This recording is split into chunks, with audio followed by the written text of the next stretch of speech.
I see you said we're gonna. Yep, letting him in.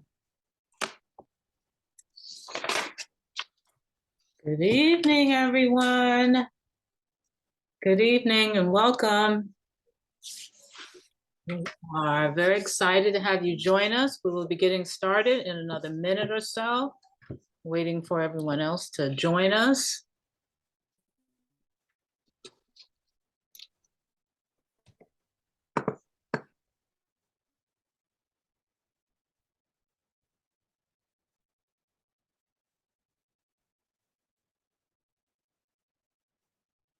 Welcome, welcome.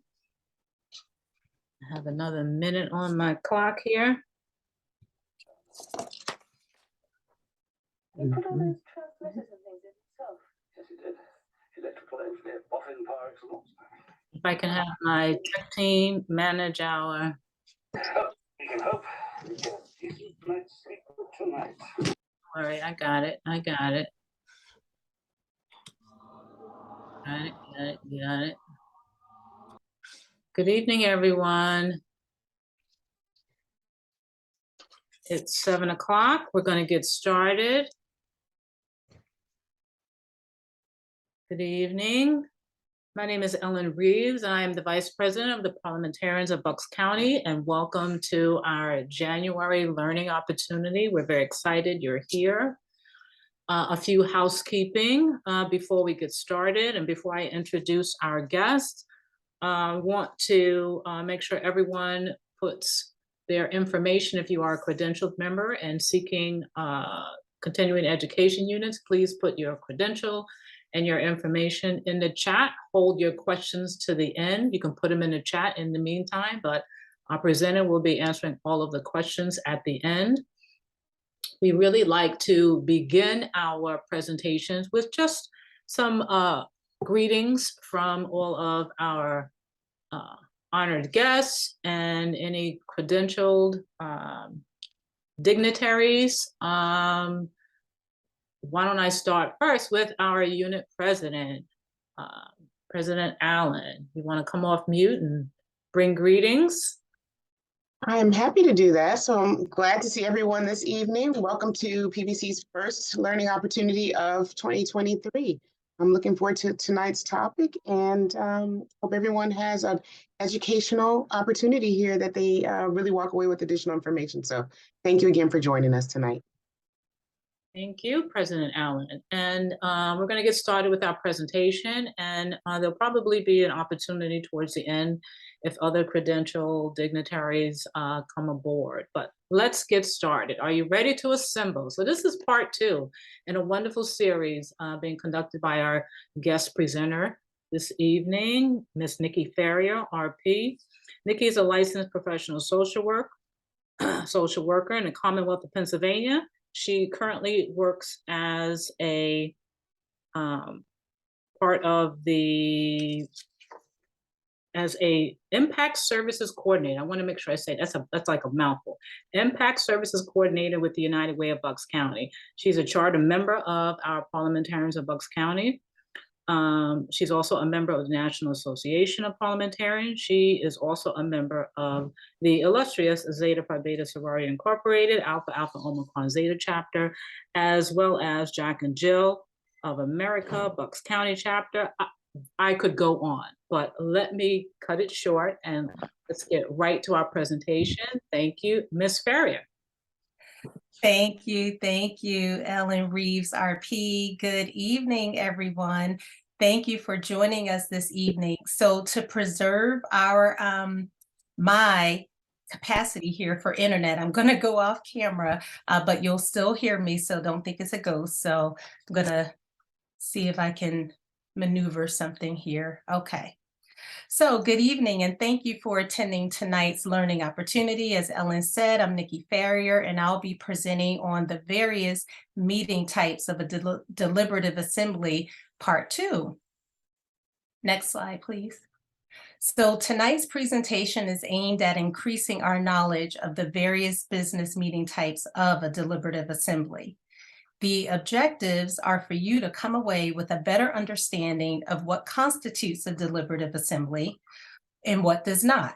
Also, to understand what members' rights are in a deliberative assembly, how meetings and sessions are related, and for you to identify the various types of business meetings in a deliberative assembly according to RONR. And when I say RONR, I'm referring to Robert's Rules of Order, the newly revised 12th edition. Moreover, I really just want to leave you all with some points to remember. A brief pre and post assessment will be given just to determine how much you think you know when the presentation starts and how much you may have learned throughout the presentation. And lastly, as Ellen mentioned, if you have any questions along the way, please just place them in the chat. Our tech team will be monitoring the chat and we will address them at the end. So let's get started. Next is just our agenda, so you see how the presentation will flow. So let's start with the pre-assessment. For the pre-assessment, I just want you to think about what you already know, as I stated. Take out a piece of paper or make some mental notes and take a moment to provide your best answer to the following questions. Next slide. According to RONR, how many particular types of business meetings exist in parliamentary law? Who do you think meets to consider and decide on actions to be taken? And lastly, according to RONR, what is the connection between a meeting and a session? So I want you to hold your answers because it's my hope that by the end of this presentation, you'll be able to answer these questions confidently and correctly, as well as gain a better understanding, again, of the principal types of deliberative assembly, particular types of business meetings in a deliberative assembly and their nuances. So let's look closer at the deliberative assembly.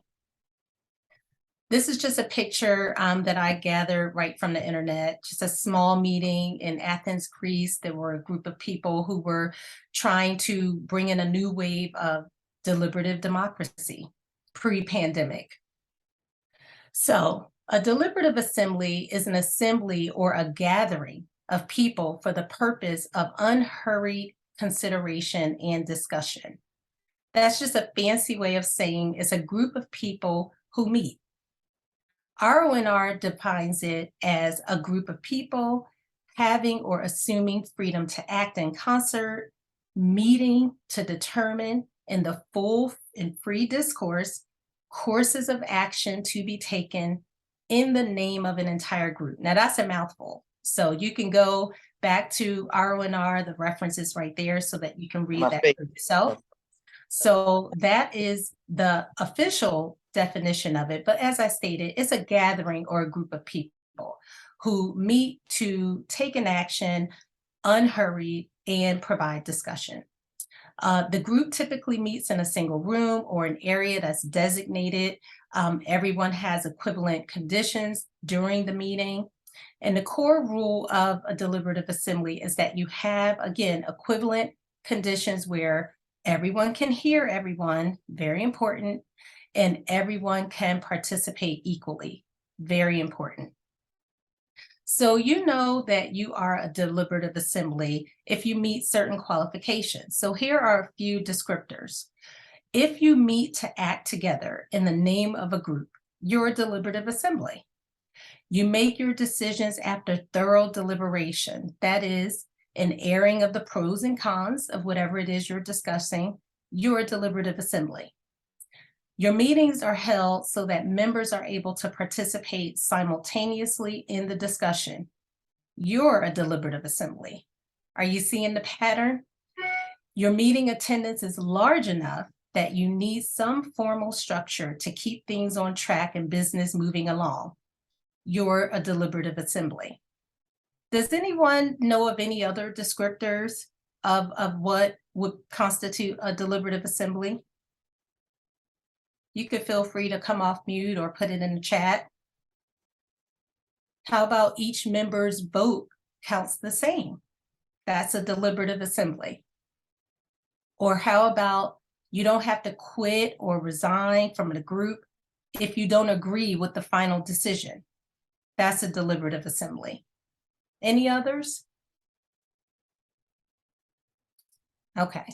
Lastly, I'll just say one more. The majority rules, but the rights of the minority are protected. That's a deliberative assembly. So let's talk about members' rights in a deliberative assembly. So a member of a deliberative assembly has the right to attend meetings, to make and second motions, to speak and debate, and to vote. These are all the rights that we as members of a deliberative assembly are entitled to. And any decision made, the opinion of each member present has equal weight as expressed by a vote. We just mentioned that previously. That's how you know you're operating in a deliberative assembly. That equal vote that's expressed is the voting member joins in assuming direct and personal responsibility for the decision should his or her vote be on the prevailing side. So you don't just get an opportunity to vote, your vote matters and you own your vote, as some of us like to say. You own your vote, you own responsibility for the decision that the group made if you voted on the prevailing side. But now I want to dive a little deeper and talk about the 7 types of meetings, business meetings, that you will find in a deliberative assembly. Before we get to that, I want to show you what a deliberative assembly is not.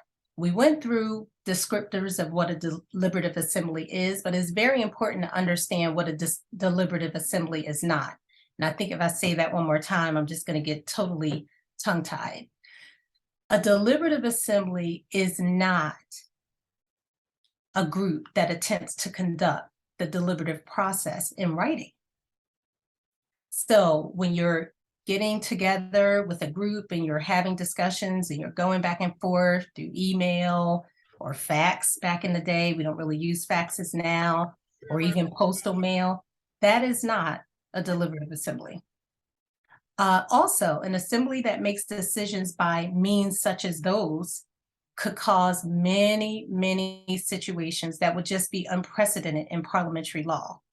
And many of the rules that apply to parliamentary law and its customs wouldn't be applicable if you were conducting business, say, through a note or what are some other things, chats, emails, faxes. You just wouldn't be able to apply proper parliamentary law to that. So an assembly that deprives an individual of their basic rights to membership, that is to attend meetings, as we said, to make motions, to speak and debate, and to vote, to even make nominations or give previous notice of a motion except through disciplinary proceedings, that is not a deliberative assembly if you're deprived of those rights.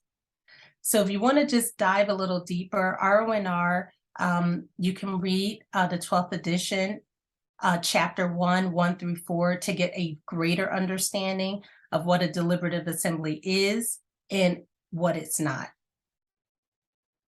So let's take a pause and show what you know based on what we just heard about a deliberative assembly.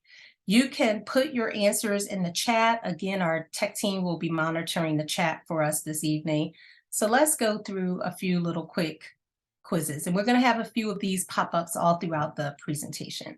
So a group of people having or assuming freedom to act in concert, meeting to determine in full and free discussion courses of action to be taken in the name of the entire group is called A, special meeting, B, deliberative assembly, or C, mass meeting. And you can put your answers in the chat. I do see some answers popping up. Thank you for that. So the answer is B, a deliberative assembly. Number 2, true or false? You are a deliberative assembly if your attendance is large enough that you need some formal structure to keep things on track. Is that true or is that false? What say you? Very good, very good. I see a couple of trues. That is true. You are a deliberative assembly if your attendance is large enough that you need some formal structure to keep things going. And number 3, true or false? A group that attempts to conduct the deliberative process in writing, such as emails or fax or anything like that, is a deliberative assembly. Is that true or is that false? Very good. That is false. We just mentioned that that type of interaction deprives members of their rights, so that is not considered a deliberative assembly. Next slide, please. So now that we've defined what a deliberative assembly is, what it looks like, what the descriptors are, and what it's not, let's look briefly at the 7 particular types of business meetings in a deliberative assembly, according to RONR. Next slide. But first, we need to define meetings versus sessions. Sometimes you'll hear these terms used interchangeably, but they do have some unique nuances. So a meeting is defined as each event, like a single gathering of the members being assembled to transact business. So an easy way to remember this is a single meeting equals 1 session. So that's how I like to think of it. A single meeting equals 1 session. And so now let's look at session. A session is defined as the complete unit of engagement and proceedings by the assembly, or a meeting or series of connected meetings devoted to a single order of business. So I like to remember session by a session consists of 1 or more connected meetings. So to repeat, a meeting is 1 session. And you can click through this slide. And a session consists of 1 or more connected meetings. So it's important to note that because the term meeting and session, again, are usually intertwined or coincide in other ordinary local societies or organizations, these 2 terms often tend to become confused, even used interchangeably. But the context should be noted that whenever either word is used, you should have a way of distinguishing them. So this is how I like to distinguish them. This is how RONR shows us how to distinguish them. So now let's look at another reason. Another reason organizations have meetings. Meetings so that members can hear about issues, respond to what others are saying, and to give suggestions to evaluate them all at the same time. That's why meetings are held. That's why meetings should be held. Meetings are important. They pull and develop ideas. They help pull together plans. They help solve problems. That's why they are an important organizational tool. And again, as mentioned, there are 7 particular types of business meetings when you're referring to a deliberative assembly. Next slide. So let's look at the first type of business meeting in a deliberative assembly. The first type is called a regular meeting. Now, most of us are pretty familiar with this type of meeting. It's like the standard, right? It's the recurring gathering of a group or a board or members of an organization.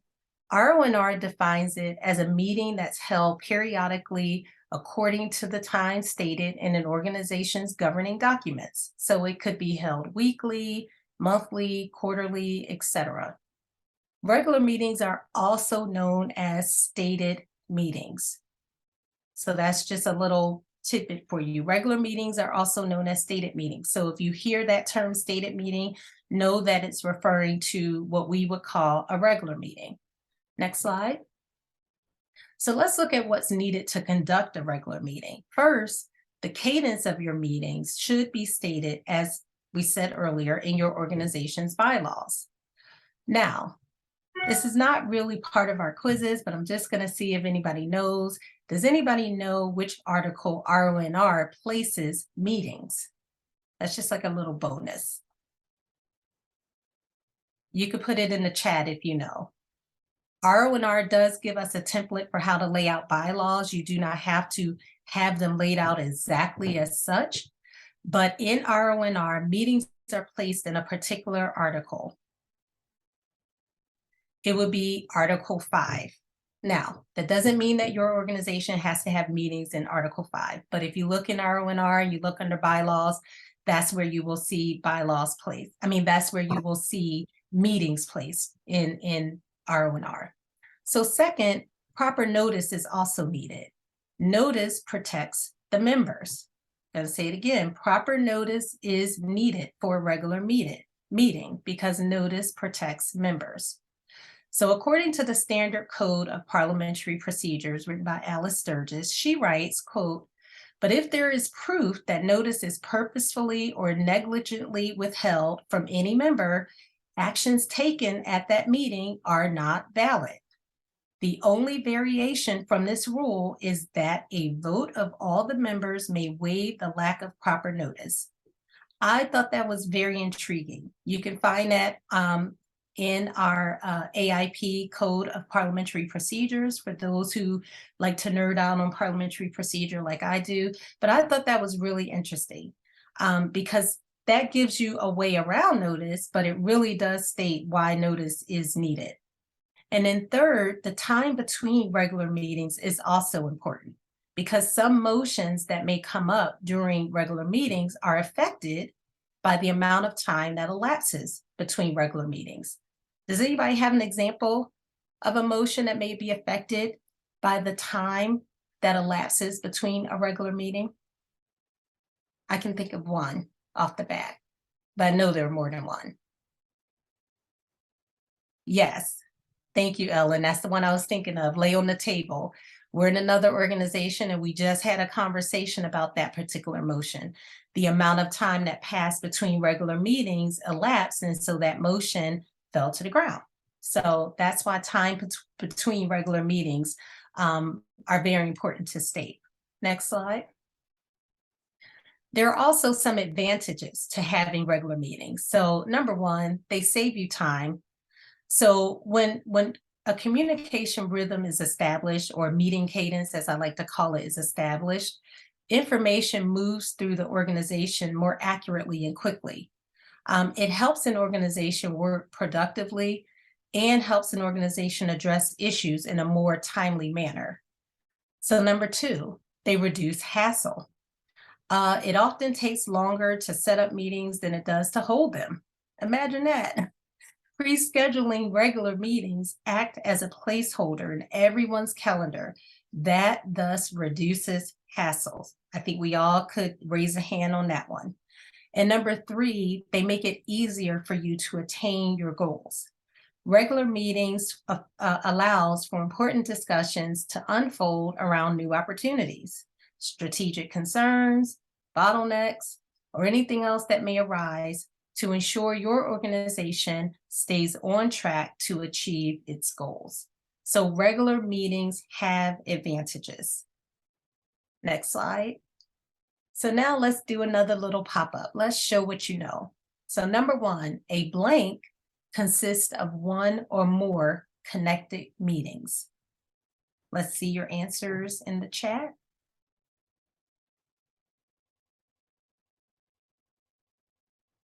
Very good, very good. A session, that's correct. Letter B, a session consists of one or more connected meetings. Number two, a meeting held periodically according to the time stated in an organization's governing documents, parentheses, weekly, monthly, quarterly, etc., is a blank. What type of meeting is that?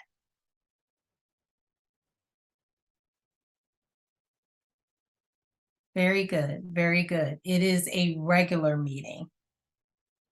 Okay, next slide.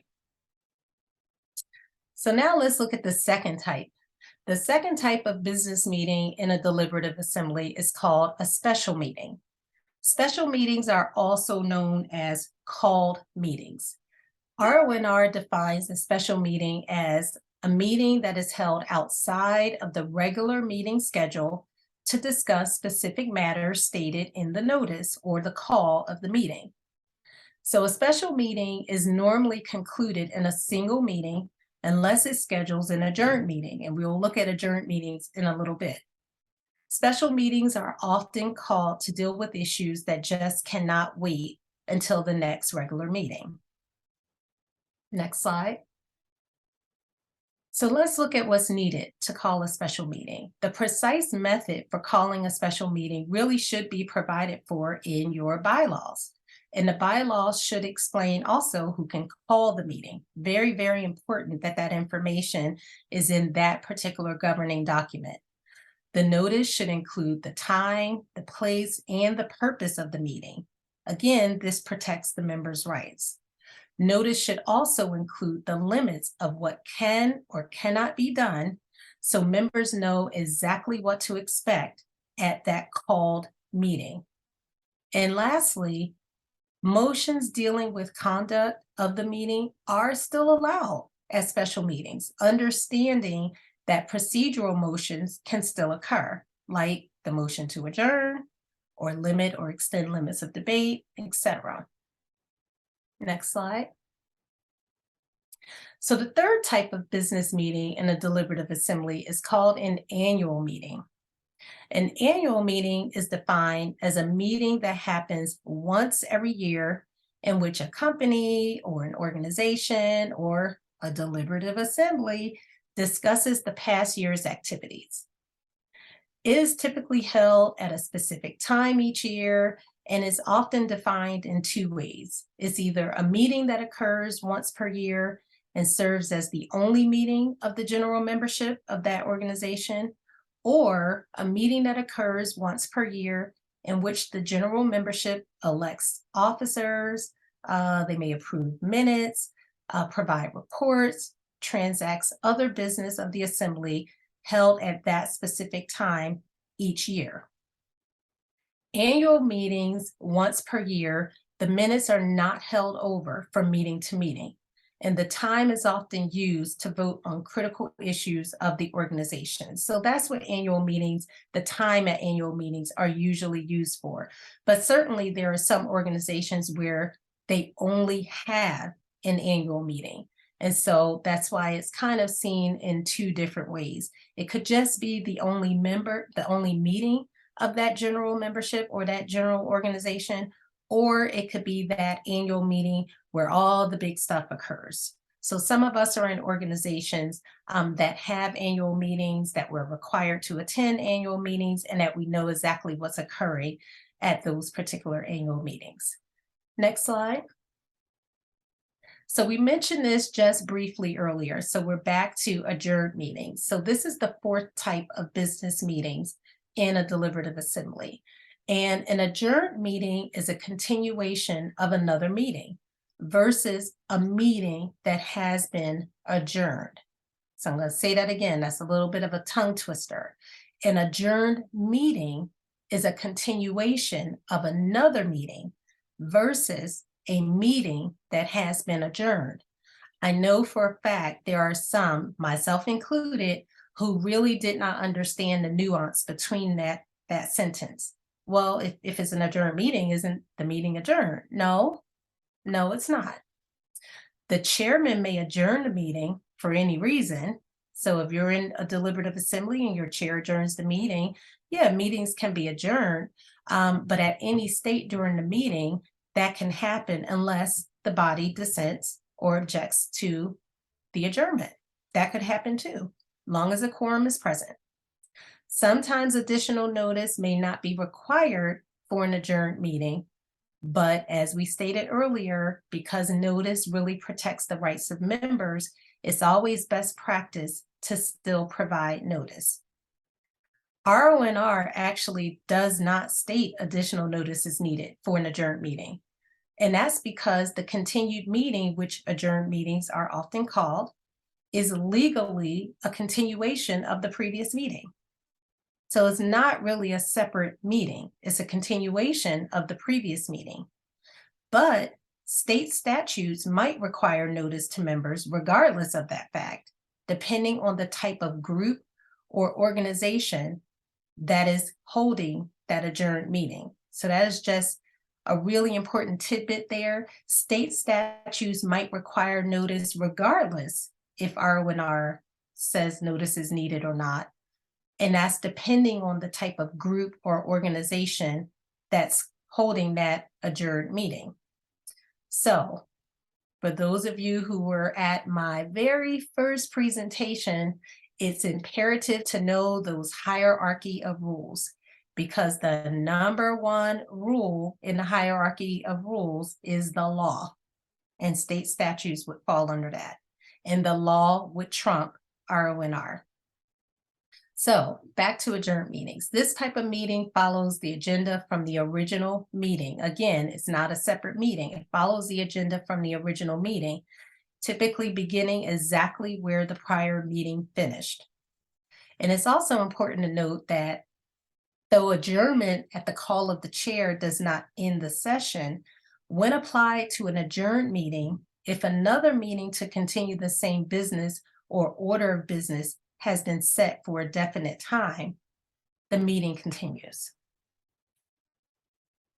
Next slide. So let's examine adjourned meetings a little bit more. So when a member wishes to continue a regular or special meeting at a later time, a motion to adjourn the meeting and to continue it at a definite later time makes the second meeting a continued meeting, which was just stated, and is legally a continuation of the original meeting.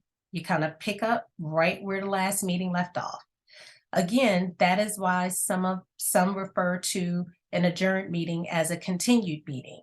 And when you hear the term continued meeting, quite honestly, I don't know about you, but for me, it's a little bit less confusing because it takes the word adjourned out of it so that you're not thinking, oh, the meeting is adjourned versus it's an adjourned meeting. So I like to refer to it as a continued meeting as well. Next, the significance of time between the meetings is important because, in effect, the interval between two is a recess. It's a recess, even though it may last or could last for days or even weeks. It's a continuation of the original meeting. So it's a recess. And then lastly, any limitations in place at the original meeting would definitely remain in place at the adjourned meeting. Because again, it's a continuation of the previous meeting. So any business that would be conducted at the original meeting, if no recess had occurred, can also be conducted at the adjourned meeting. So I hope that kind of clarifies adjourned meeting. It's just one continuous meeting. And that's why I like to call it a continued meeting. Next slide. So now here's a fun one. I thought this was so fun when I first heard it at my very first convention many, many years ago. Adjourn sine die. This term is Latin and it stands for without day. But what it does is it officially closes a session or it dissolves an assembly and is applicable even if the chair doesn't state it. So often at the end of a convention, the chair will close that convention with, quote, adjourn sine die, and then they rap the gavel. I don't know if any of you have ever seen it done. I have, and typically when that chair does that, he or she is very happy at the end. So that's just something that I noticed. They know that this thing is over and they are done, gavel wrapped. Next slide. So now let's do another pop-up. Let's do another show what you know. Number one, the precise method for calling a blank should be provided for in the bylaws. The precise method for calling a mass meeting, a session, or a special meeting should be provided for in the bylaws. Put your answers in the chat. Thank you. I see some answers popping up. Good, good, good. Yes. C, special meeting. The precise method for calling a special meeting should be provided for in the bylaws. Number two, true or false?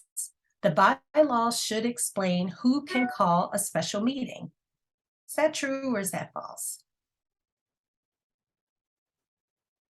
Absolutely, that is true. Your bylaw should specify who can call the special meeting and even what can be conducted. Number three, true or false? An adjourned meeting is a continuation of another meeting. Is that true or is that false? Very good, very good. An adjourned meeting is a continuation of another meeting, and so often it is referred to as a continued meeting. you, thank you.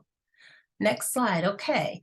Now we're on the fifth type of business meeting. So the fifth type of business meeting in a deliberative assembly is called executive session. And executive session is defined as a meeting within a meeting. So it's not for the broad range of members. It's for a select group. And it provides that group an opportunity to meet privately, to handle confidential or very sensitive information or critical issues. It often fosters very robust discourse and conversation, but it also serves to strengthen trust and communication amongst the members who are part of that executive session. It goes without saying that it absolutely is confidential. Absolutely confidential what occurs in executive session. So while the specific rationale for an executive session varies depending on the organization's culture or the circumstances, certain issues do require more candid, confidential conversations, and consequently a more limited audience. Some of us who may be on the outside looking in don't always like how that feels when executive session is called, but when used properly, it really will strengthen an organization. And you see the reference there in RONR. You can look there for a more robust discussion on executive session. Next slide. So I want to talk about the purposes that executive session can serve. We kind of just mentioned it before, but I just want to go a little bit deeper. Executive session can assure confidentiality, as I mentioned, amongst those in attendance. It should just go without stating. It's confidential. And so if you're ever called into executive session and you share that information, you're breaking that tenet of that particular business meeting type. The confidentiality allows for the more candid conversation, which sometimes is needed when you're dealing with very critical, sensitive issues. It also creates a mechanism for board independence and oversight. So if you sit on a board, a local board, nonprofit, whatever, you know that sometimes you have to go into executive session and you just create a trust, you build a trust, you build a rapport, and it can allow for the board to show its independence, but also its oversight over its larger body that it's been asked to govern. And then thirdly, it enhances or can enhance relationships among the board members and foster better relations with the chief executives and or his or her professional advisors. So it's just a good tool to use when needed. It should not be abused, and confidentiality is always key. The purpose of this type of meeting really determines who should be present and who should be excluded. So it really is dependent on the type of organization, the issue that needs to be discussed. All of that is taken into account when executive session is called. But most often, executive sessions are just private meetings for board members only. Usually no staff is present if you're dealing with a board, or usually no general members are present if you're dealing with an executive board. But there can be numerous occasions when the chief executive or senior staff, constituents, or even professional advisors, like we mentioned earlier, is included. And sometimes they may only be included for a small portion of the session. Maybe they have some insight to give, or they need to be involved in hearing a particular issue, but they still are very much a part of the discussion. And then lastly, I'll just close with a note there, very important to note, a closed session without secrecy, again, that confidentiality is not considered an executive session. So you may be pulled into a conversation and say, oh, well, this is a closed session. If there's no secrecy involved, if it's not confidential, that is not considered an executive session. So again, you can see the reference there for executive session and RONR. I would advise you to go into the book and look a little deeper and gain a little more insight into the nuances of executive session, when it's called, and why it matters that it's confidential. The specific rationale for it, again, depends on the organization's culture and or the circumstances. And in certain issues, as we stated in the beginning, just requires this type of candid, more confidential, more sensitive conversation. Next slide. So now let's look at the sixth type. We're almost there. The sixth type of business meeting in a deliberative assembly is called a public meeting.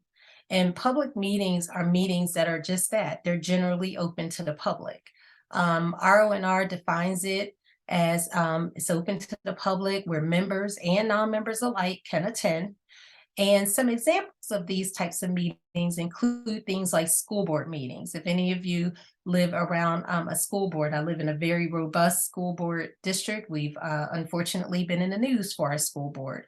But the attendees that go to this meeting are not members. They're not members of the school board. They're the general public. And because they're not members of the body, they really don't have a right to speak or participate. They're literally just invited. So let's look at that a little closer. Next slide. So many public and semi-public bodies are governed by what's called sunshine laws. And sunshine laws allow their states to have these types of meetings open to the public. Some public bodies may invite attendees to express their views, but this is done again under the control of the presiding officer. They don't have to do it. Some do, some don't, and the presiding officer controls that. And the body, if you're there, if you're part of the body, you're subject to the rules of the assembly, because again, the attendees are not considered members of that meeting body. They're really just invited guests. And then oftentimes by rule or practice, time limits are placed on speakers and relevance is closely monitored, or dare I say, should be closely monitored in a public meeting.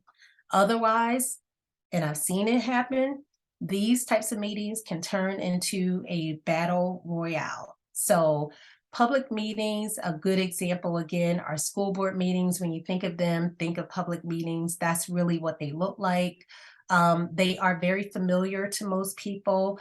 There are established ways for people to come together and express their opinion. You can hear public speakers speak. You can hear public plans being proposed in your community or your school board or your district. You can engage in shared learning about a topic, but more importantly, hopefully, the general tenet of a public meeting is to come together, work together to develop solutions. So let's do another pop-up. Let's see, show what you know. Number one, blank means a meeting has adjourned or ended without a future date set to resume.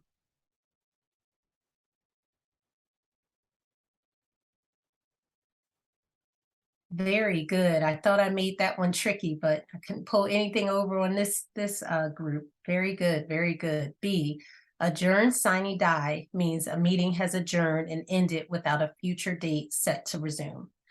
Number two, blank is defined as a meeting within a meeting. Very good, very good. A, executive session. Executive session is defined as a meeting or is known as a meeting within a meeting. And number three, often by rule or practice, time limits are placed on speakers and relevance is closely monitored in a what type of meeting? Very good, in a public meeting.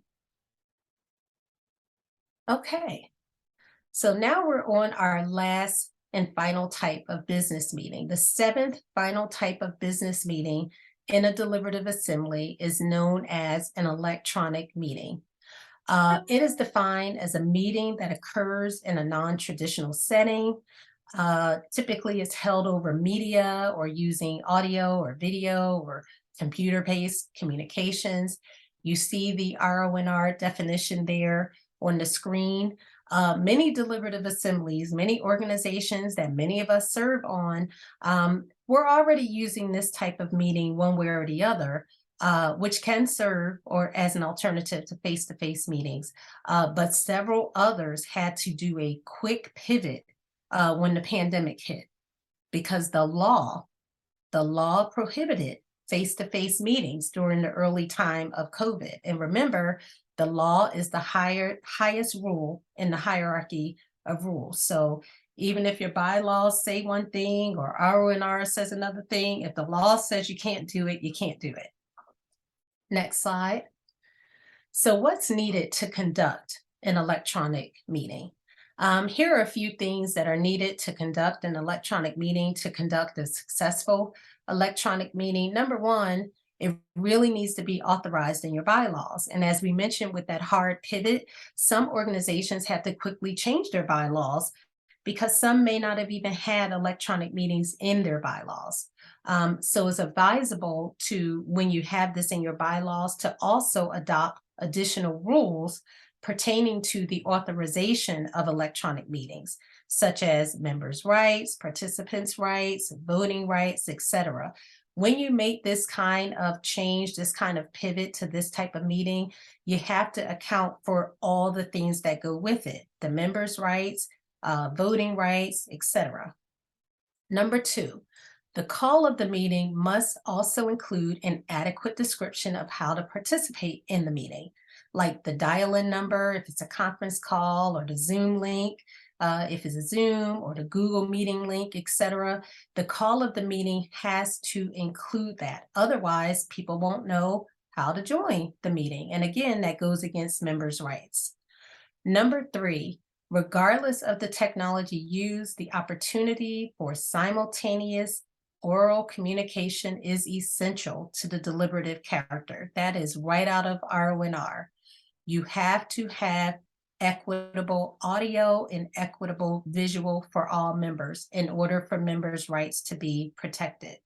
So meeting via email does not allow for members to fully participate in the democratic process, right?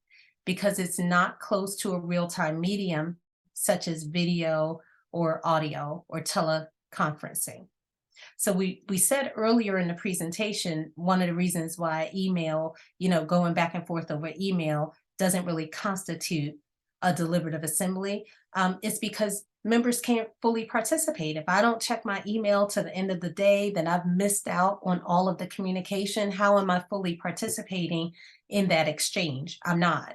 So it's not a meeting. It's not considered a deliberative assembly. And just remember, just a reminder, the reason why some organizations have meetings like this is so that members can hear about issues.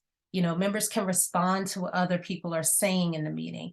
Members can give suggestions. Members can evaluate all at the same time. So it wouldn't be fair to call a meeting if someone in your membership doesn't have access to Zoom or doesn't have access to a conference line, and then say, oh, well, they can still be part of the meeting. Well, they wouldn't be able to give suggestions. They wouldn't be able to evaluate what's happening. They wouldn't be able to respond to what others are saying. So very important, always, always to protect members' rights. So on that note, I just want to end with what I call internet etiquette or netiquette. Now that we are living in this pretty profound digital world, Zoom, I should have bought stock in that in like January of 2020, because that is now the new normal. We want to look at, the ways to really display our best selves during electronic meetings. So the impact and influence of our communication is undeniably stronger in face-to-face meetings. And you can click through this slide for me, Kelly.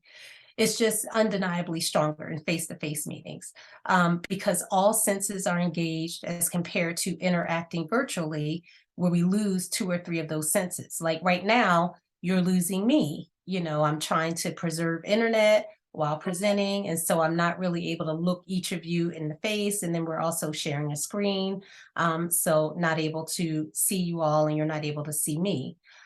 Virtual meetings aren't always ideal for every situation, or not ideal for every situation. So knowing how and when to utilize virtual meetings is very, very vital. very vital to understand when it's a good time to do it and when it's a good time to say, no, we really need to meet face to face. We really need to flush this out face to face.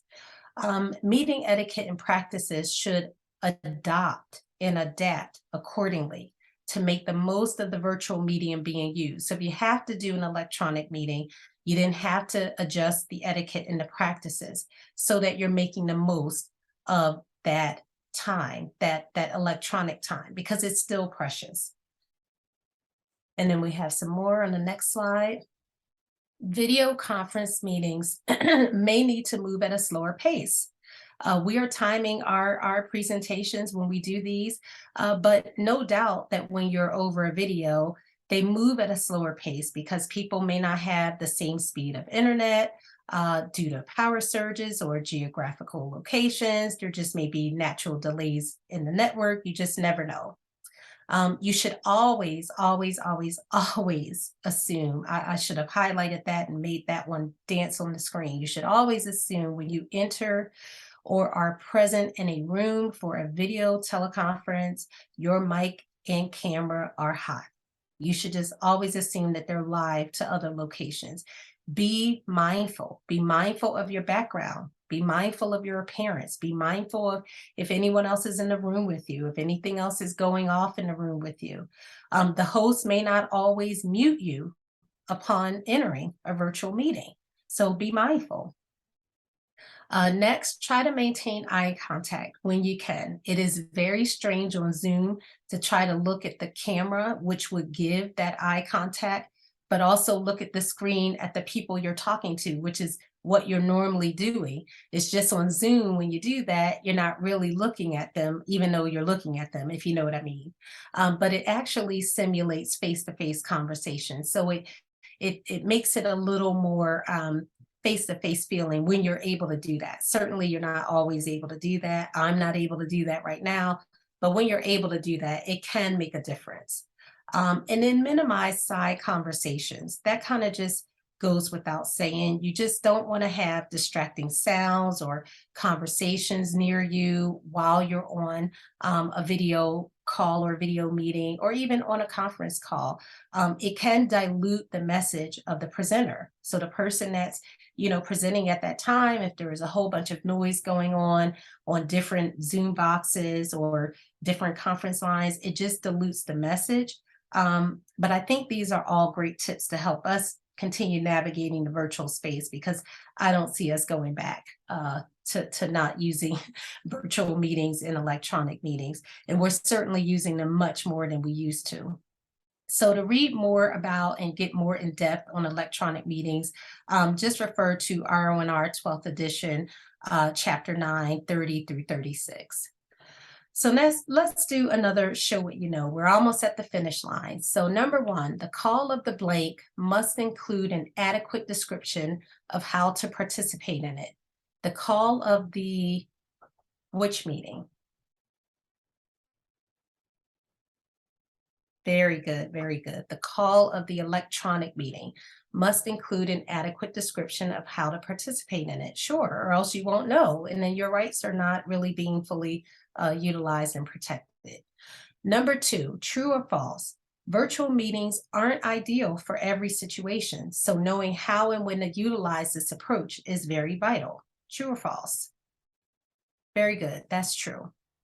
And number 3, true or false? Do not assume when you enter or are present in a room for a video or teleconference that mics and cameras are hot, that they're live to other locations. True or false? Do not assume that.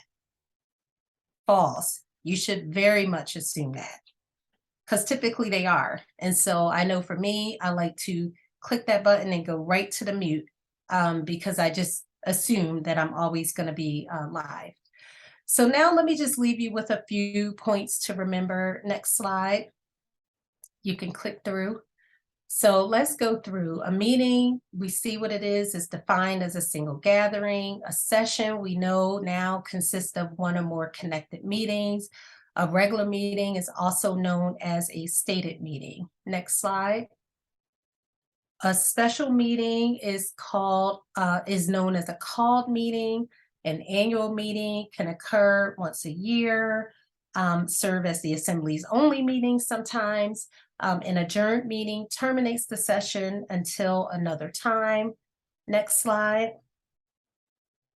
Executive session is considered a meeting within a meeting. It allows its members to discuss sensitive information. A public meeting, in a public meeting, time limits should be and are often put on those who are participating, and the time is closely monitored as well as what they're saying.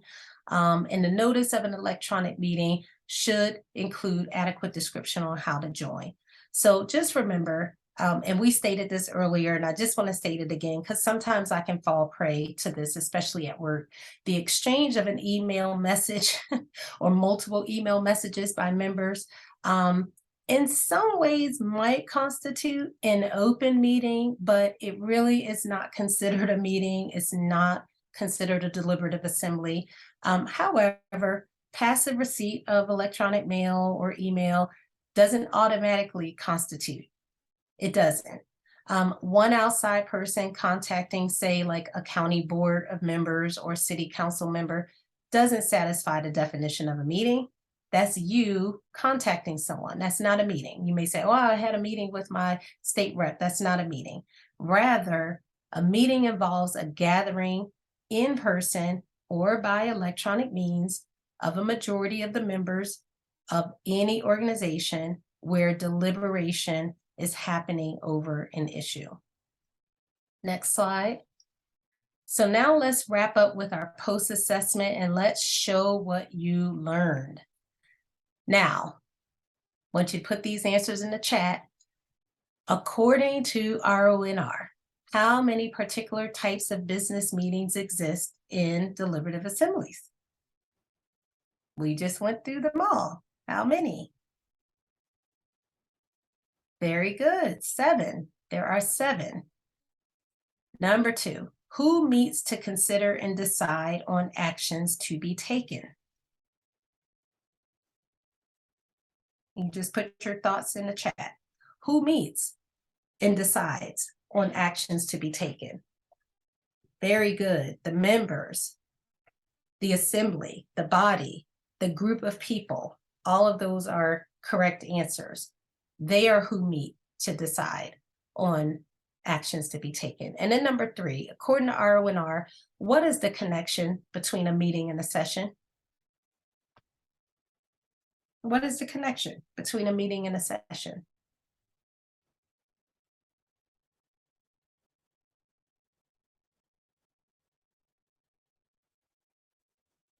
Very good. I see one brave soul, unless my screen has frozen. I hope I haven't froze.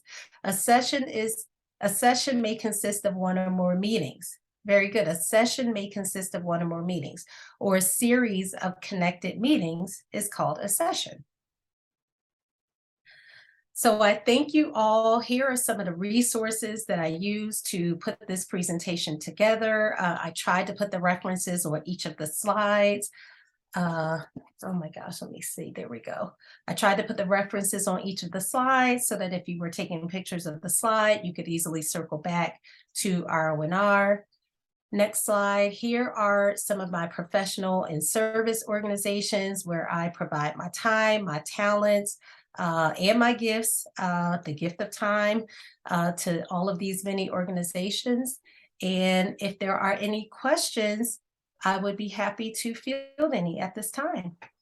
Thank you so much. Thank you, thank you, thank you. I'm sorry, I didn't mean to cut anybody off. But, and just so you know, she literally does all of these things right now at the same time, just so you know. I'm just letting you know this is how Nikki Farrior rolls. But we do have one question, and just for those that are staying or going to our PBC unit meeting, the meeting ID and Zoom link is on the agenda, just so you know, to get ready to do that at 8 o'clock. But the question is, can you have a meeting with just audio without video? And thank you, Mr. LeGrand, RP, for that question. That is a great question. And the answer is yes, as long as everybody who is participating in that meeting has the same access to that audio. And I like to say prior to Zoom, that was what I called a free conference call. That's how I did most of my Right. meetings. So that is an answer. That answer is yes. Very good question. Thank you. And we have an evaluation link that if you will click on and participate and fill that out, we'd appreciate it. We're trying to bring as much valuable information to you. So we need your feedback. So we appreciate. Are there any questions? I don't see any more. Great presentation. Kudos. Well, thank you all for joining me this evening. I apologize for my scratchy voice. I did have my water right here, but I don't think I took enough sips. But thank you for joining me this evening, and thank you for always supporting the parliamentarians of Bucks County. Thank you. Have a good evening, everyone.